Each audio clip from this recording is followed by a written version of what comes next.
I believe we are live. He pushed it so well, Rob. So now, is it morning or not? What time? And we're all in different places. In Wisconsin, Nate, and you're in Nevada, Mike in Arizona. So here we go. How you 10:30 for Mike and I. Doing? Yeah, I'm hanging out on the right time zone. Yeah, I'm hanging out in a corner by myself in Vegas. So what would you rather be doing? That's probably not easy to find. A corner in Vegas? I had to work real hard to find it, but I got it. There's a couple homeless people over here. I think they're sleeping, but. And we don't hear video poker going in the background. When'd you get there, Nate? You do not. Well, got here on, what day is today? Tuesday? Got here on Saturday. Days ago, Saturday. You've been in Vegas for 3 days. How much money you got left? I haven't spent much. You're not a gambler. Well, no, I mean, the drinks out here, man, you can't get a drink. So the drinks are, if you go to the bar and just get a drink, it's, I got a Captain of Coke the first day I got here, and it was $17.50 for a single. You're at Bally's, correct? Yeah. The prices in Vegas right now. Walk across the street from the fort at Bally's, and there's a bar there, and you get a San Miguel beer for $1. No. Well, you maybe can. Hey, Jim Telfer's there. Send him an invite, Mike. He can come in and talk with us. He's got nothing better to do with his life. What time is it there for Jim?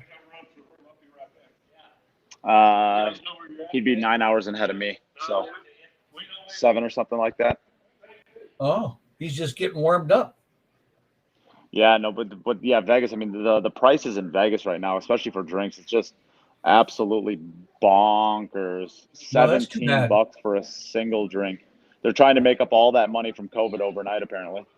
Yeah, Vegas 20 years ago started going the other way. It started going toward, let's just charge more for stuff. We don't care about how many people we get here, rather than let's get a bunch of people here and make good deals for them all. And I don't think it helped. No, Gloria, it was a single pour. It's crazy. So, yeah, I mean, that drove me straight over to Walgreens right away. And I just grabbed a bottle of it. I grabbed an entire bottle of it, a gallon bottle of it for $40. Yeah. I know at pool tournaments in Vegas over the years, every year it kind of went, okay, you can't carry anything in the pool room with you, right? From you buying it somewhere else besides inside the pool playing area. And then, of course, they stabbed. Now. Yeah, you can now. Actually, yeah, the drinks in the pool room are actually pretty reasonably priced. The same drink at the bar in the casino is $17.50. The same drink in the pool room is $8.50. Half price, nice. Yeah, it's so maybe that's what you know. Do they care about the pool players a little bit? You think maybe? Well, I don't know. I know they don't care about their gamblers apparently. Yeah. So who knows? Well, right. I don't know. Well, let's start out here. As long as we're talking pool, I got a couple of shout outs that I want to do. Get them out of the way. And when we started the podcast originally, it was a lot of local stuff. And so we featured some local players and things. And of course, we've gotten away from that with Nate going international now and being the star that he is with the show. And but anyhow, he is out at the VNEA International, basically amateur bar table pool championships in Las Vegas. And they had just got done with the Masters divisions there, which are very strong. And so I want to shout out to a few of the players high in the 9-ball and the 8-ball in the Masters division at this VNEA tournament. The shout-outs are going to go to first-place finishers TJ Steinhaus, playing out of Minnesota, and Robbie Matson, also finishing first place in the 9-ball. And those two gentlemen are on the team you're going to be playing, Nate, later on tonight. And a third-place finish in the 8-ball was another Minnesota player on that same team, Scotty Tollefson. So shout-out to Scotty. And then Robbie Matson in the 8-ball not only won the 9-ball, but finished tied for 5th and 6th in the 8-ball. And here's a player who basically did not shoot pool for 10 years while his kids were growing up, and raised the kids, got back. Now he's getting back in the pool, and he's quite a player and fun to watch. And 7th and 8th place in the 8-ball division was Jeremy Fedkenhauer from Wisconsin. Very good player, master player. He's won that out there, that VNA Masters division before. And then 3 years ago. Yeah. And then 9th through 12th is Tim Tunjum from Minnesota. So in the top 12 places, you have got 4 players from Minnesota and 1 from Wisconsin in that Masters division. So real good showing from the upper Midwest here. And I just want to give those guys a good shout out. And a couple of ladies, Jolene Harum from the cities, Minnesota. She placed 3rd in the 9-ball, and she's always in the top 10 of any of the ladies here in the upper Midwest in tournaments. And then in the 8-ball, a gal named Beth Fondell came in 5th and 6th in the ladies master division. So those are my shout outs. There you have it. Damn, there's a ton of divisions out there. Oh, there's a lot. There is. And I played in 2016 in this tournament, and the numbers are right now, and I'm sure COVID had something to do with this. They're like 30% of the entries in these different divisions.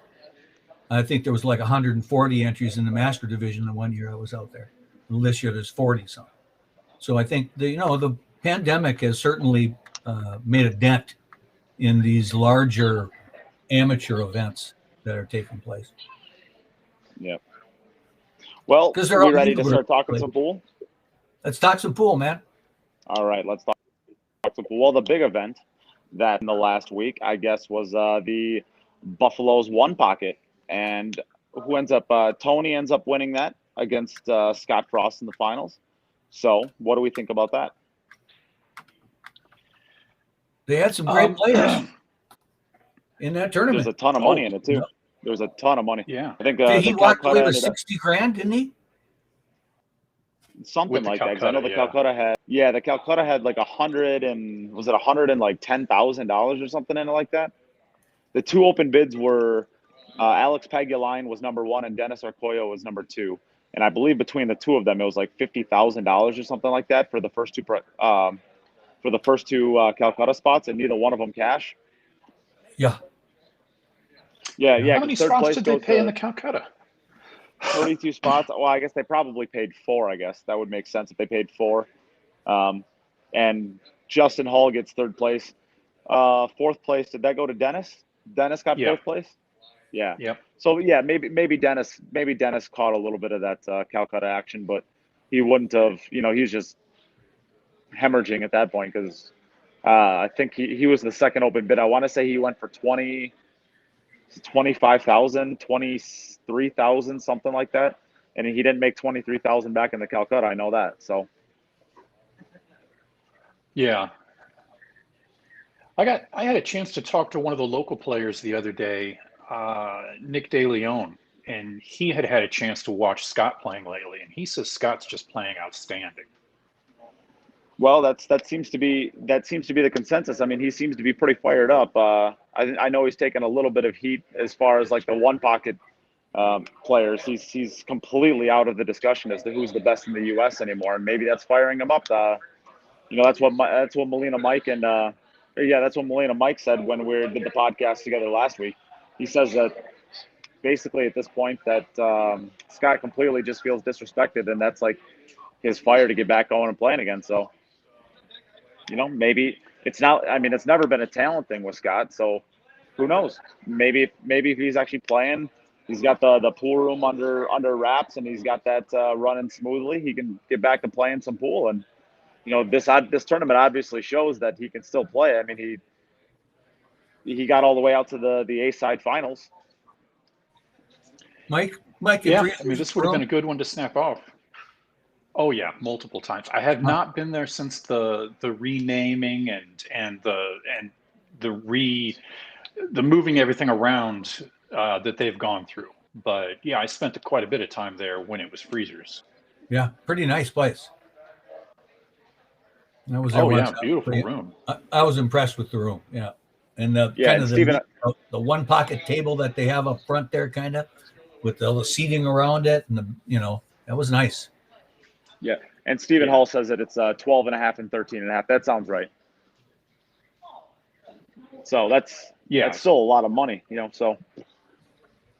And Dennis wouldn't have broke even. No, certainly not. Well, if he got his half, who knows if he got his half? He's completely staked, I'm sure, anyways. But, yeah. So I guess at this point, what do you guys think? Were there any surprises? Were there any surprises you guys saw? What do you think? Well, I think I'm very surprised by Alex's play. You just kind of you hear that name now, and it might not be there anymore. It just might not be. I don't know if he's the best in the world at one pocket anymore. When was the last time he won a big matchup? Granted, he strikes a lot of fear in people. He hasn't probably. I don't remember the last time he played a big one pocket matchup. I don't know anybody that's dumb enough to play him at this point, but maybe they should. Maybe is he unbeatable anymore in one pocket? Is he on an island by himself? I don't know. I haven't seen him. He hasn't won a big one pocket matchup. He hasn't won the U.S. Open. Maybe he went deep in the U.S. one pocket last year. Maybe I think 2 years ago. I guess maybe he lost in the finals or something like that. But Alex is.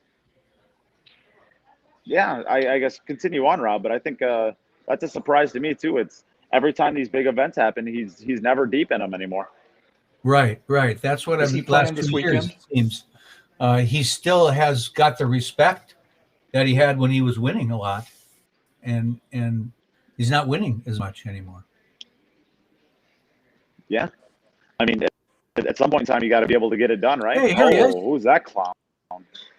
What's up, guys? Hey, yeah. You got your sign handy? Somebody was nice enough to send me an invite. You never send me any invites, Nate. It's good when somebody else is in charge. Listen here, if I wanted to see something this ugly, I'd go out on the strip during the day. Listen, man, I spoke to you yesterday, and you were wearing that very same T-shirt. You must stink right now, surely, just hanging around Vegas wearing the same shirt for 48 hours. Wow. Listen here, buddy. When you're sponsored, you can just send an email, and they'll just send you more. I got a bunch of these. You just don't wash them. You just ask for more. Yeah, exactly. I got a pile of 40 of them at home in my corner. Well, somebody's got to wear them, I suppose. Look at you go, Mister. I got my first ever cue given to me, and now I'm a big deal.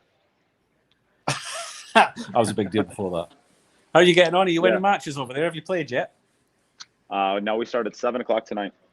Ooh, you nervous? Oh, I'm always nervous. All I am is just one big bundle of nerves. Yeah, I don't really know what I'm doing, so that helps. These types of tournaments, though, these team events and these amateur tournaments here in the United States, there are a lot of good bar box players in the United States. Yeah, much more so than the big table players around the rest of the world. These guys are champions, amateur champions. He has to play the team where, like, they all finished first, second, or third in the singles. In the Masters. Yeah, he's done well. That's their first team they played tonight. Good luck with that. Here is something that does happen in these tournaments, is that if you go in and say, no, Nate's an upper 600 Fargo player, I guarantee you he's going to play more like a 720 than he is. No, I'm a mid 800. I guarantee you, Nate. Your internal competitive spirit will just go right off the charts in this kind of event, these big events like this. I've seen it. It's happened. I'll play decent pool, but go to these events and just play lights out. You're Shane Van Boning, buddy. Or he'll dog it and blame his shoulder. Yeah, or that. Yeah. Actually, I see out there in the comments, Chris Henry. I got to hang out with him. So thanks for coming and hanging out with me one day, Chris Henry. And I should also give another shout out to John Masico. I think just walked by a little bit ago and gave me a fist pump. It was awesome seeing you guys. You guys have been around the podcast for a long time, supporting us and hanging out with us and the streams and stuff. And it's really cool to put a face to the name. So thank you everybody who's came over and said hi along the way. It's actually been I can walk through the room now, and usually I'll get like a kind of like a little nod or something like that. I feel almost probably what it's like to be Jim at the Moscone Cup. Have you had to sign any? Have you had to sign any autographs yet? Oof. Does my wife count? No, that was the checkbook you signed. Yeah. Busted. Check so you can buy some new shirts. Yeah. So what's the venue? Bally's. Okay. Yeah. That's kind of a pretty cool. Oh, it's a super place to play. Where the way the tables are laid out in the two different rooms, it's great. The casino's just kind of meh. And they run the tournament really good too. Yeah, the tournament. Yeah, there's nothing to complain about with the tournament. Everything's top in here. So the casino's just kind of meh. Yeah, okay, but it's not like it's the only casino in the area. You do have other options. That's true. You got me there, didn't you? Yeah. So, anyways, let's get back to this. Talking about One Pocket. So, are we done with that now? Jim, well, you came on just when we were talking about One Pocket. So. Yeah, you started. I heard at the beginning. More specifically, Alex Pegulayan. I'm not a massive fan of One Pocket, or should I say, I'm not very knowledgeable in One Pocket. It's not something that's really played a lot over here in Europe. Right. I know it's Alex Lely's a massive fan, and he's been trying here in the Netherlands to get more people playing One Pocket. I think there is a group in the north of the Netherlands, round about Den Haag, just south of Amsterdam area, and they're playing quite a lot of One Pocket, but it's never really taken off here yet in Europe, so it's difficult for me. I did follow the results, and I tried to watch a little bit when I get the chance, but it's not a game that I'm well knowledged on, I'll have to admit. Well, you are well knowledge on Alex Pegulayan. What's happened to his career? His career? Yeah. When was the last time that you saw him win anything big? Especially, I mean, he's known at this point for kind of not a specialty One Pocket player because he's a world champion. But when was the last time Alex Pegulayan's won anything big? Well, you know what it is. It's a little bit the same with Roger Federer at tennis. He won a load of stuff up until the depth of the two. When Roger Federer was first winning tennis tournaments, his first 3 or 4 rounds were considered as buys every single tournament he played in because there just wasn't the depth there anymore. Now, in World Pool, when you're talking about the big major tournaments, the depth of the field and the quality goes all the way through the 128 players. So there is no easy matches, and you notice that the competition is getting stronger. And Alex is just, I think he's almost now sort of blended in with the very good players rather than the elite players.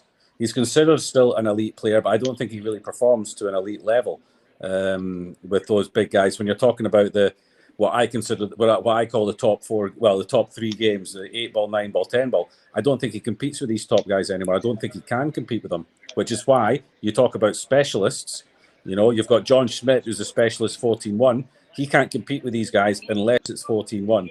You got Scott Frost. He can't compete with these top guys unless it's One Pocket. Tony, he can't compete with those big guys unless it's One Pocket, And I think more and more players are choosing one discipline where they think they can be successful in, rather than spreading it around throughout all the rest of the disciplines, which I can kind of understand. They still have to make money. It's not like there's a huge amount of money that can be split around everybody.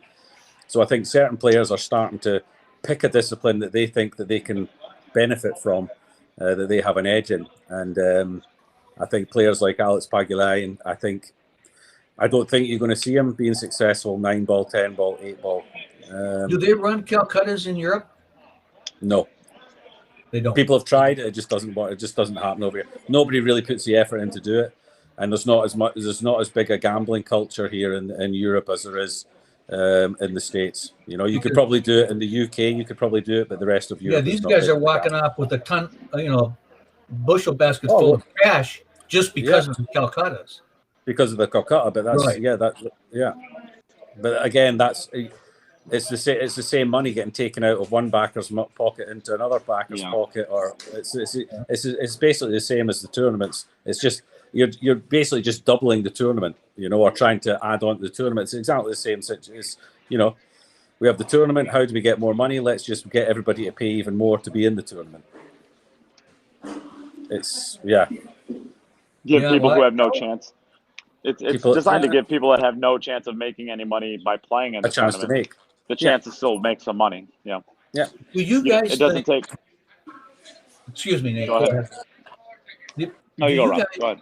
Think that the sport of whatever kind of billiard sport you're playing is on the rise, because you talked about, Jim, about many more players being put in the mix, and they're all quality players.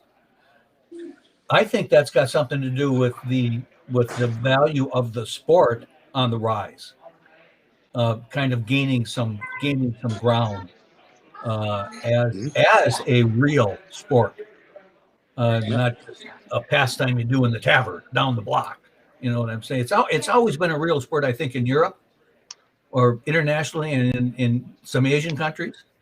Not so much in the United States, but more of a tavern sport. But now I think I can see it happening, that there's some coming together with the idea of pocket billiards and three cushion billiards being a quality sport, competitive sport.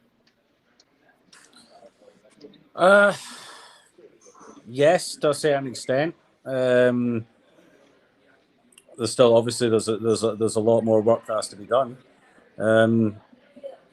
It's very difficult to say. I think with social media over the last, it's gone so quickly with social media. You're talking about in the last 15 years, what's been happening with Facebook, and the fact that we're able to do these live videos and stuff like that. That has really helped, because you would never have had the opportunity to watch all these players or know who all these Asian players are. You maybe get to see one or two or three who were invited over to some of the big tournaments, or that would come to the States and actually travel to play. Now, through all the social media, you're actually aware of exactly how many there are. There's a massive amount of players over there that you're now getting the opportunity to see. And I'm even the amount of American players that I'm aware of now, just basically through, just the last couple of years being more involved on social media in the pool side. You begin to realize, I think the numbers have always been there. We just never really knew it, I think, and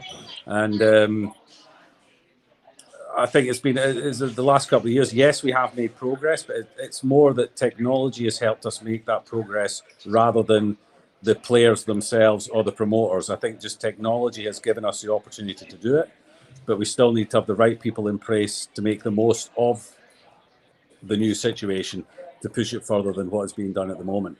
Yeah.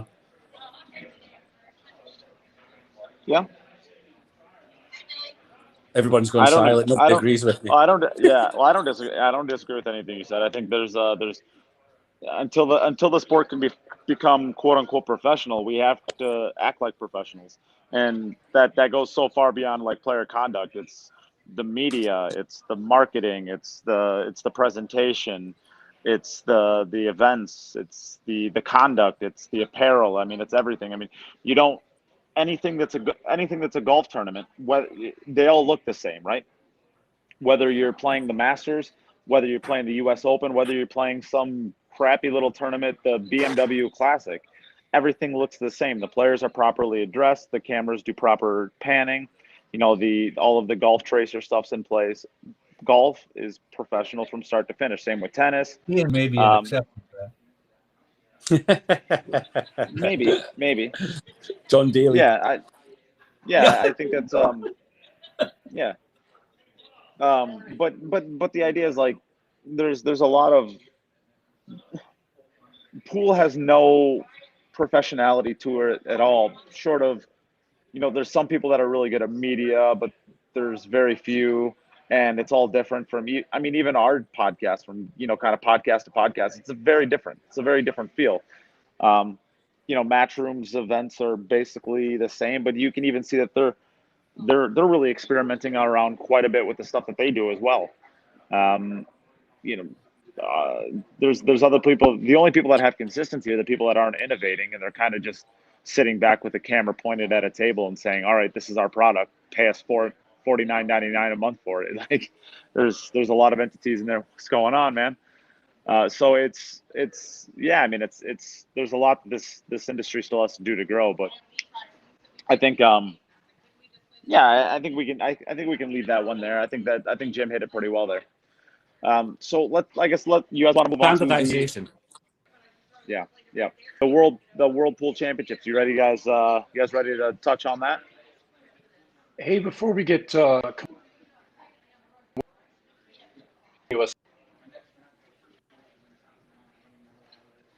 Is Mike the only one that's breaking up here? Is that? You seem to be breaking up. I broke up as well. Well, But it seems to be back. okay, it's back. Have you seen the list of players? Have you seen all the players? The list of players? I haven't yet. But I know that they're big. I know. I've seen a couple of the players that are in there, and it's like I love giving some opportunity to some lesser players, especially if they're younger, like junior players. But there's a few players in there that I'm like, Jesus, There's a player in there, and I know most of the names of players. If they can play pool in Europe, then I've heard of the name. And there was one name that came up, and I had never heard of the name before. And I thought, and it's a European player, and I thought, oh, okay, I'm going to have a look. And I went on to Fargo rate, and this player has a 534 Fargo. And he's getting one of the 128 spots for the World Pool Championships.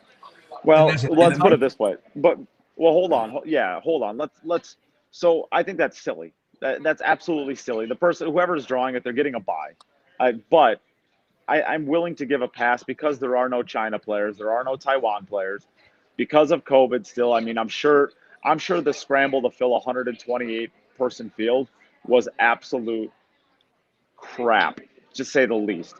I'm willing to give a pass, but it's silly to have a player like that in this field. But what can you do? I mean, you got to get 128 people to London, I guess. Well, listen, you've got the GB9 tour over there, so you've got a lot of players in the UK that are active and playing. And I can tell you now, you at the GB9, if you go in there, you go 2 and out. If you've got a Fargo 600 Fargo, you're going to go 2 and out there. And they get 104 players every single event. Now, I looked at the list of players, and I think 6 of the GB9 players will be there. Now, yes, you could argue, well, you don't want to be filling it up with too many British players. You don't want to make it you don't want to make it a Euro tour. Which I agree with as well. But I'm all, as you say, I'm all for giving everybody an opportunity, but not at a World Championship. Yeah, I mean, if you're going to get silly, well, how about this? If you're going to do something silly like that, why don't you invite Florian Kohler? Yes, and Florian Kohler is a better player than he is. Plus, he's got 1 million subscribers. And then bring an actual crew. Bring an actual crew to people to actually stream his match for him. Yeah, or bring in a massive name out of the world of snooker or something like that. Something that can get publicity drummed up. You know? Yeah. You bet. Yeah, bring over Judd Trump or something. Players, a handful of them. Neil Robertson. Yeah, something like that. Or shit. If you're going to go down to 530, invite Raleigh Williams. At least he has a following. Somebody like that. Yeah. I couldn't believe it when I saw it, and I thought, okay, yeah. But look, it is what it is. I mean, at the end of the day, it just means that the round of 128, there's going to be some blowouts in it.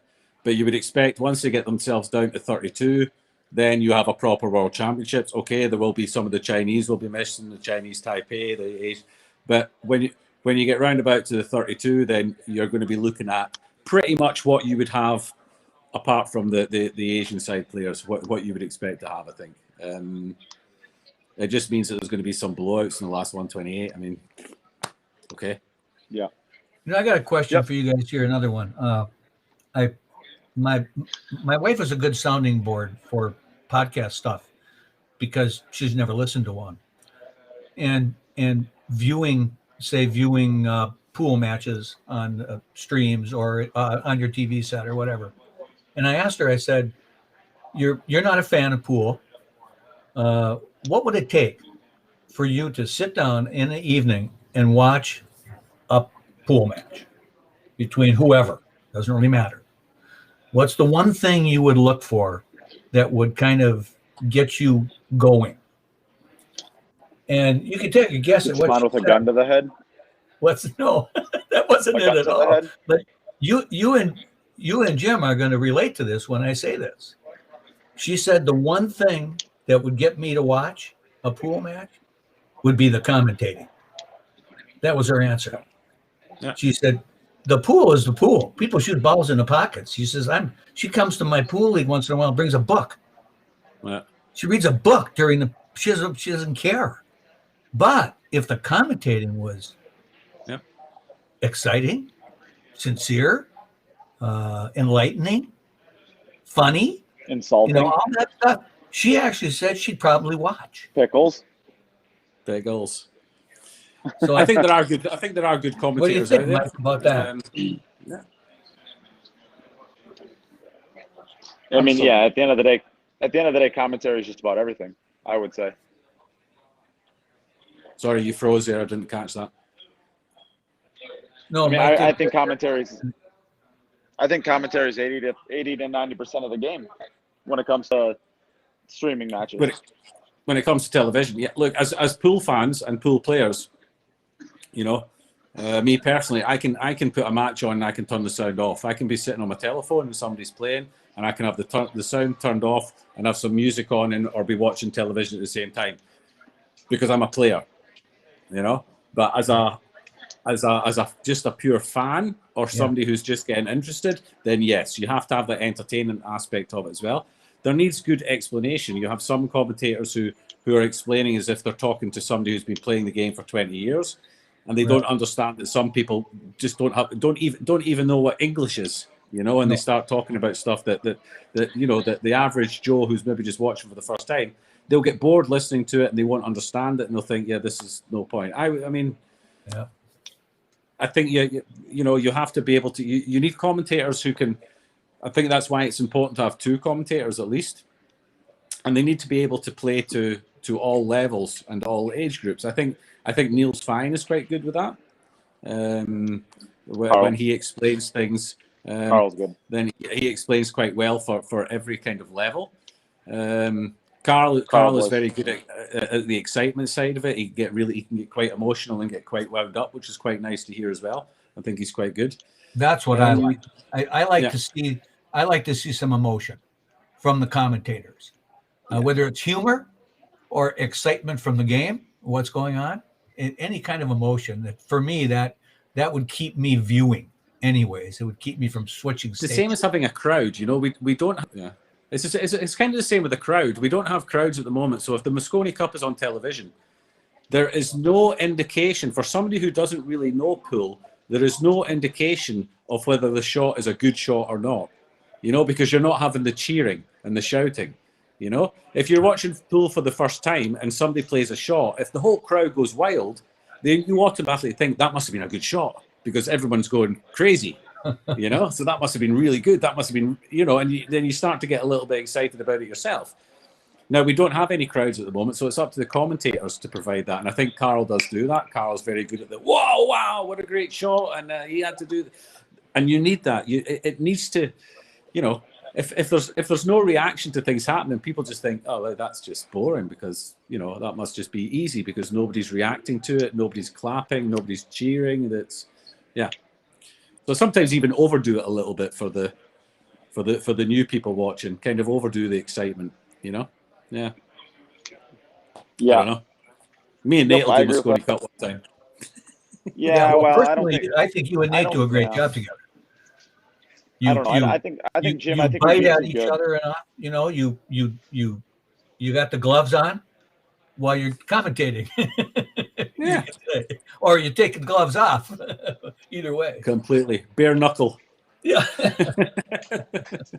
Yeah, that's fun. Yeah. That makes it fun. I think My wife, when she doesn't want to watch pool, it's not any fun for her. Yeah. There has to be that aspect of a good time in anything, or you're not going to want to do it. And so when she made that comment, I kind of sat back and I was like, you know what? I'm going to talk to the guys on the next podcast to see what they think about that. And certainly the crowd. Yeah. When things start getting back to normal and you start having the table surrounded by people and things, we did see that in some of the streams with the one pocket matches, that they were in venues where there were people watching, but they were just sitting, a handful of people sitting watching. Yeah. So I guess let's talk more about the broad scope of it. Let's all give a couple players that we're looking to watch that we think might win. Mike, why don't you go first? Oh yeah, put me on the spot here. You got this, Scooter Butt. Yeah. I mean, filler's always going to be a danger. And I'm just scanning over the list. Chris Melling, you'd be surprised if he were to win it, but not necessarily.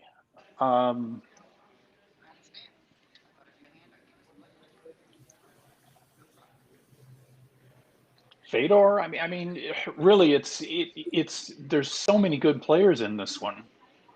A world championship is well, hard it's a world to pick championship. A winner for. Yeah. Well, and Rob, it's true. This field is deserving. Yeah. Is Mika coming? Well, Rob, what do you think? Yeah, Mika's there. Probably. Mika's there. Yeah. Okay, I'm gonna go with Kazakis and Mika. That's a bold prediction. I like that. I think Mika's we're going to see Mika come into kind of the, how players will kind of resurface, for a couple of years or a year or so in their during their professional careers. They'll be stars for 5 or 6 years, and then kind of fade away for 4 or 5, and then bang, all of a sudden for a year or so, here they come. I think Mika's one of those players. Mika's hitting them pretty good. And he's there's Mr. no way he's going to be afraid of the stage. Mr. Immerman. Jim, what do you think? Shane. You're looking at Shane. I think Shane wins it this year. First ever world title. I cannot envisage a scenario where Shane Van Bonen is talked about as being the guy that never won a world title. I cannot envisage that scenario. He's got to win one at some stage. He's not going to be that guy who's won everything except a world title. He's going to win a world title at some stage, and I think he played well enough at the World Cup of Pool. He got a bit of confidence from the World Cup of Pool, and he got back on the matchroom table again. I think Shane is very dangerous, and I think Shane, and especially if because the referees are not. Going to be on a table each, and I'm not sure who's racking the balls, but off on the outside table, scorekeepers with the timekeepers. The balls. Okay, I just think when you don't have when you've got to read the rack, I just think Shane's just so good at that. I think Shane. I'll go for Shane, but there's 20 guys who've got a chance, but I'll go with Shane. So if you have a dark horse, who's your dark horse? My dark horse. Yeah, it depends how dark you need to get for it to be a dark horse. I mean, would you consider Max Lechner to be a dark horse? Absolutely. Yeah, I'll go with Max. Yeah. There you go. It's pretty good. I'll tell you what. I was looking at Albin Ocean. I think Albin Ocean's primed to have a really, really good event. You kind of talked me a little bit into Shane, though, man. That was pretty persuasive. I kind of like that. But I'm going to stick with Albin. I think Albin is hitting the balls real good. I know. Normally we would be the other way around. Normally it would be you going for Shane and me going for Albin. Right? Yeah. At least we've covered them both. At least we've covered them both. Yeah, right. You guys have switched personalities. Exactly. Yeah. And I'm going to give 3 dark horses. I'm going to give 3 dark horses because that's what I do. My dark horses are going to be Dennis Grabe, Conrad Eustachian, and a player to watch out for. I think James Aranis is going to I think James is going to go deep. I think this might be the first time that James makes the semifinals of a really, really big tournament, and I think that this could be his launching pad into this next part of his career. Yeah. The only thing that would worry me about the only thing that would worry me about going that dark is I genuinely believe that the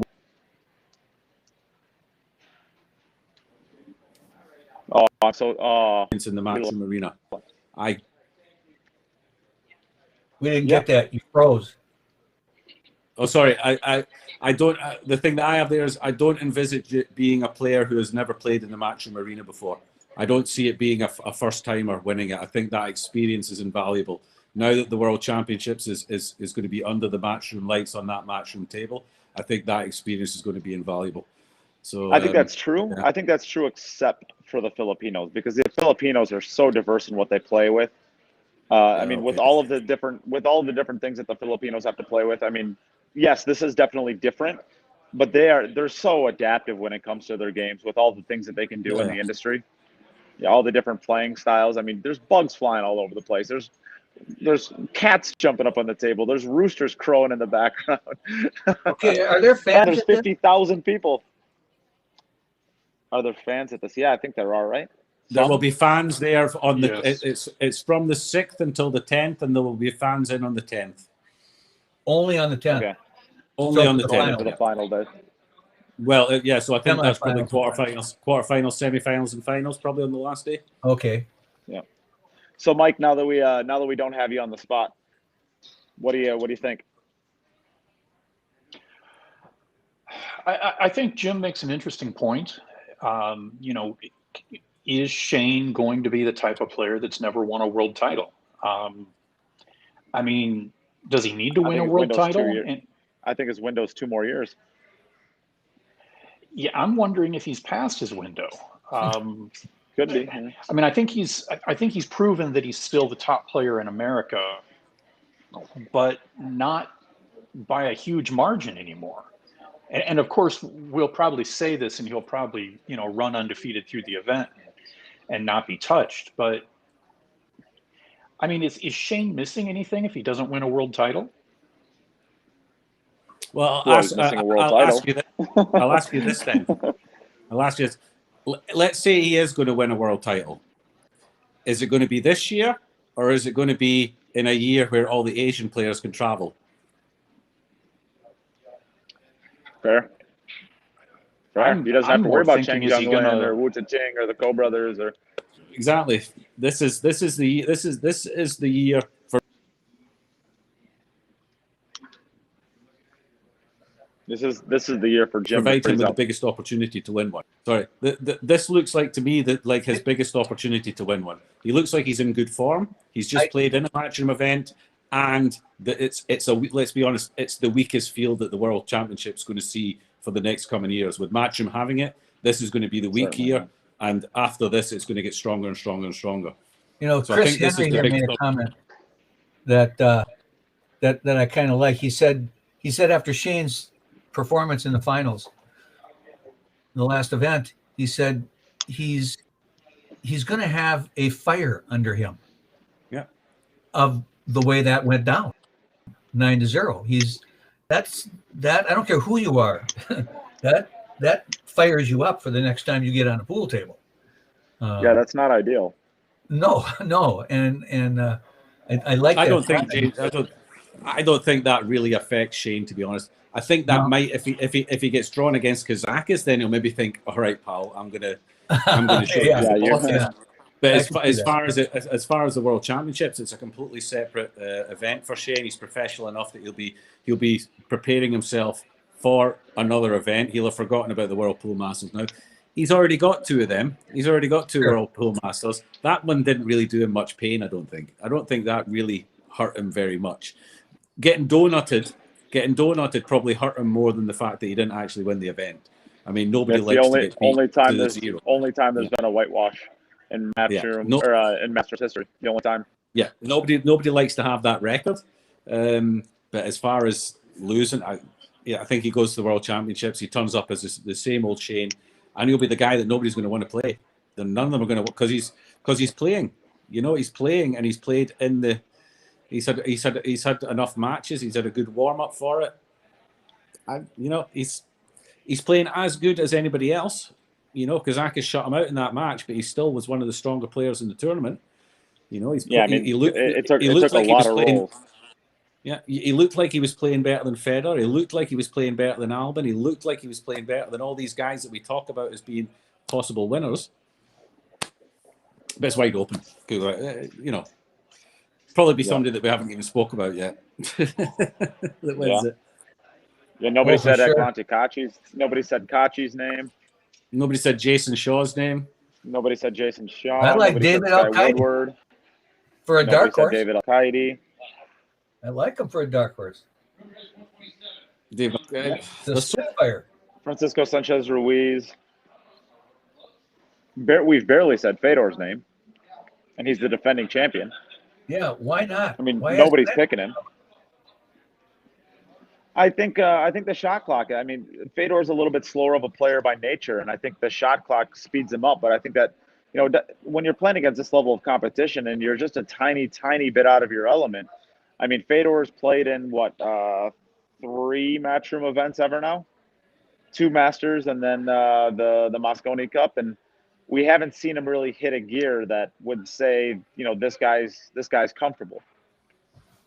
In the Mosconi Cup, he played pretty okay, but I would say he was not his best game, right? Bye, Jim. Yeah, kind of broke up. Well, what happened there? I don't know. You froze up now. Well, did you guys see what I was able? You're frozen in time now, buddy. There you go. You guys can't hear me? All right, we're back. Whose fault was that? You guys can hear me then, or you good? Yeah, I can hear you now. Can you hear me now? Well, yeah. I mean, I guess what I was saying with Fedor's. Fedor's played in 3 Matchroom events now. I think 3 Matchroom events now. Not counting the U.S. Open, of course. And I mean, he hasn't played his game yet. So I think that shot clock, I think that affects him a little bit. I think he's a natural slower player. He likes to, really take his time and get into his pre-shot routine with it. And, maybe he's not quite used to that shot clock. And then maybe, he'll come out and he'll be just fine. Who knows? But I think until Fedor wins a Matchroom event, or at least makes a deep run in one, like a real deep run in one, and maybe makes it to a finals, I think I got to see it before. Yeah. But I'm rooting for him. I really like Fedor, and I think it's his 21st birthday party today. I think he turns 21 today. Yeah, something like that. It's today or yesterday. He's just so a happy kid. birthday to Fedor. It's amazing, isn't it? Just 21 years old. Wow, insane. That is insane. Yeah. So I guess what do you guys think? Is that wrap up our discussion pretty well? Anybody else have anything to say? Go and win yourself some. What is it you're playing for there? The BCA World Championships. VNEA. The VNEA. VNEA. VNEA. Yeah, that's international. Yes, there's players from. They'll have teams from. When I was there in 2016, they had teams from. In fact, a team from Germany won the team division that year. Okay. So there's teams from Australia that come, Germany, New Zealand, Canada, Mexico. Egypt. Played a couple Bahamas. guys from Egypt there once. Spain, go kick some Portugal. butt, Nate. Come on, Cat Daddy. We're playing for $8,000 first prize, so we're basically playing for the equivalent of 3 Vegas drinks. Yeah.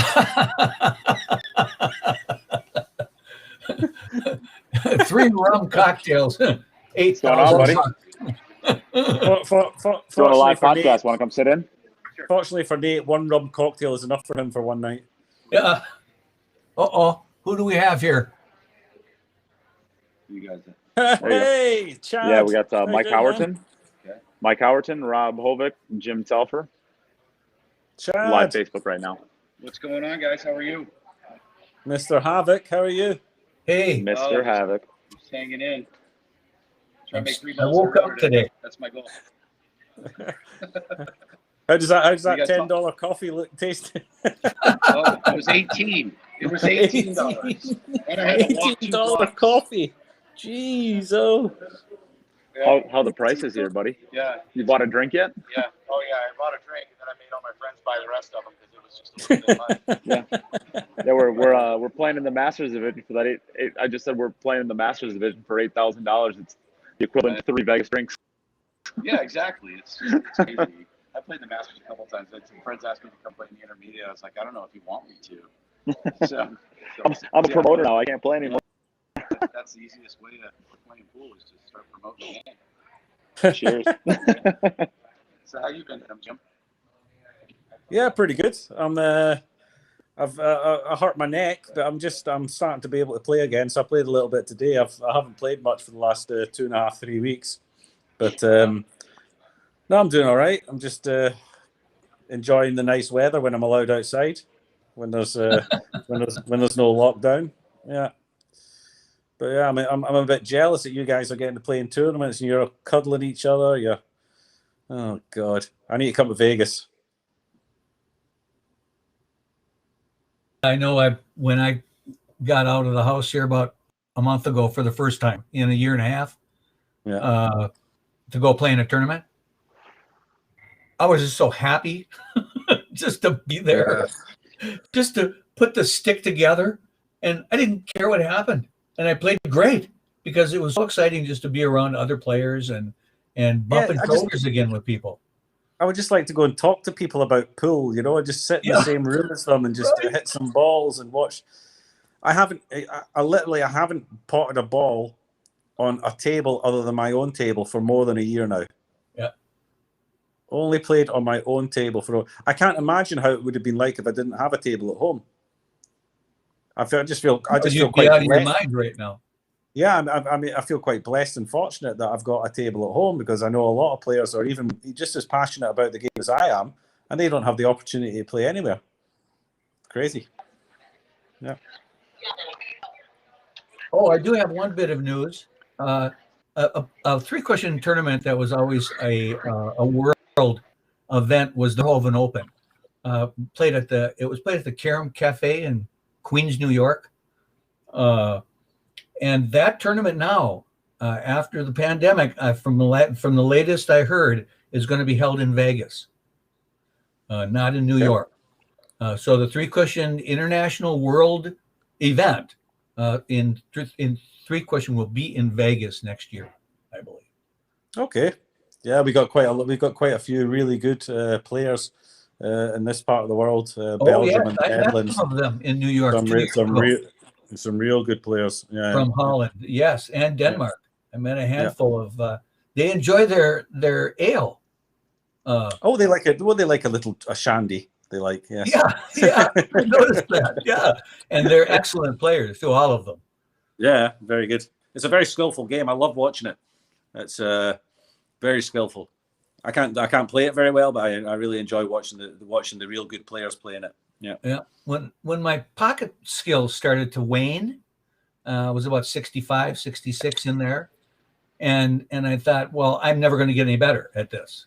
Okay. This is as good as I'm ever going to be. And maybe that was 20 years ago. So I thought, well, let's try a new game. Let's try 3-cushion billiards and see what happens. And I realized that I was a low-level player. And hey, guess what? There's room for improvement at any age in 3-cushion billiards. Yeah. Whenever you take it up. Yeah. Yeah, it's a very popular game over here. Yeah. Sorry, Nate, are you really back with us? I think I'm back. I got kicked off I was on the Wi-Fi here. It said you're using too much bandwidth. You can no longer use the internet. So I got kicked off the internet for using too much bandwidth. Oh. So I switched over to LTE. It took a while. Just buy some more. It only costs you about $500 for 5 minutes or something like that, no? Yeah. Half as much. It's only half as much as the drink here, so that's pretty good. Yeah, it's cheaper than drinking. Yeah. Yeah. Right, I'm gonna have to jump out, guys. Okay, boys. Unexpected but fun. Yeah, I think we're wrapping up anyways. I gotta go and put my daughter to bed and give her a kiss. So thanks very much for inviting me. Enjoyed it. Nate. Yep. Do it for the cats. Come on, cat daddy, go win some money. You got this, buddy. And put another shirt on. That one must stink by now. You smell like a cat daddy. Yeah, well, you smell like you're rude. You cat daddy. All right, everybody, let's get this wrapped up. I got to get balls. Thanks a lot, guys. Thank you very much, everybody. Take care. Take care. Thanks, everybody, for watching. See you.